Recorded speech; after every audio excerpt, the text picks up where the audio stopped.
Mississippi, I'm going to begin with you. And this is something that we studied in media school, right? The theories of Marshall McLuhan. He said that the medium is the message and the massage in that sense. And you've actually seen the transition in India from single-screen cinema to multiplexes to a brief phase in between where films were being consumed on video cassette players at home. Then the transition, of course, to multiplexes, and now the mobile phone screen, right? It's become ubiquitous in that sense. You've seen this transition play out over your career as a filmmaker. Take us through, in your eyes, what this transition has meant as far as the art of storytelling is concerned. Well, it's been a long journey and very eventful for me. I've learned a lot, and that's why, as you just mentioned before the session, I started an academy, the Ramesh Sethi Academy of Cinema and Entertainment, is specifically that, to share all my experiences with the young students of today.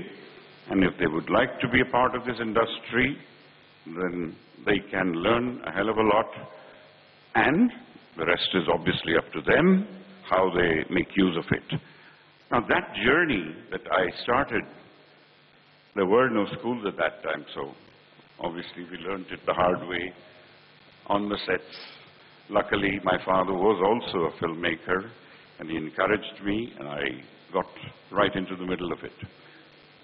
The experience and the transition and the technological changes that have taken place through all this time are phenomenal too, and clearly state that when cinema came in,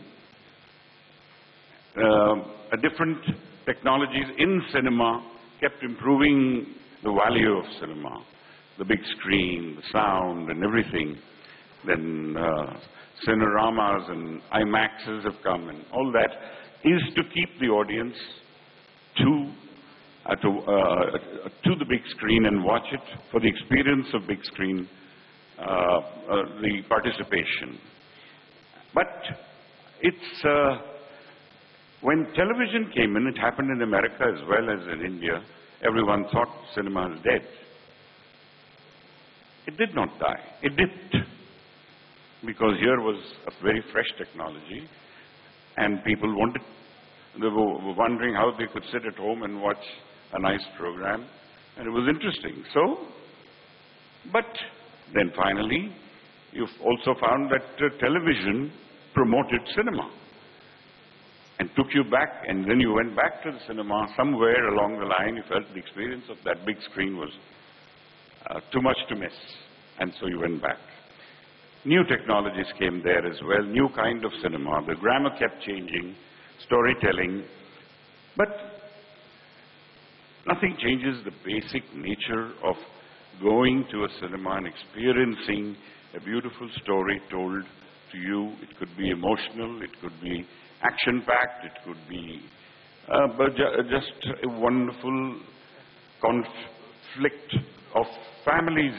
It could be anything. Mississippi, the mobile phone and technology of holding a screen in your hand, selecting precisely the content that you might like to watch, as opposed to taking a chance of walking into a cinema hall to be entertained. What does that spell for the future of cinema halls in India, coupled with the fact that, newer technology today is changing the way content is being produced completely? Yes, it's possible to, with the same camera, not just to see things, you use it as a camera and you capture something which is interesting and others get to see it. And the people are going in to seeing something live like news. Now, the phone is fine for all that. You are watching an event or a moment at that very time. It's happening almost. That's fine. Camera is good for that. Camera is good for another small 2 minutes or 5 minutes kind Vignettes. of program. Correct. But is it the platform for a real full-length film? I beg to differ. I don't think that will ever happen. People are watching. There's a night watchman in a building. When I went across, I saw him sitting there with his phone and watching a film. It is happening. In India, if you can't afford to go to the cinema and pay $500 or $800, and he can get it on his phone, he will watch it there. It's also up to us as businessmen, as people who understand that this experience should not be lost, to take it to the people at a lower cost as well. Let there be that wonderful experience in the multiplex, but let there also be a 50 rupee cinema that can take a lot of people who are missing that experience today. What is the role that an entrepreneur or film producers might play, and what is your ask of the government? And then we're going to come to the Joint Secretary to take that difficult one. Yes, we need to introspect a lot. We need to rethink, and which is good. When things happen, crisis comes up, the cinema industry is not doing as well as it's touted to be. There are almost 2,000 films a year made, but I think 75% of them don't get... about 2 billion odd.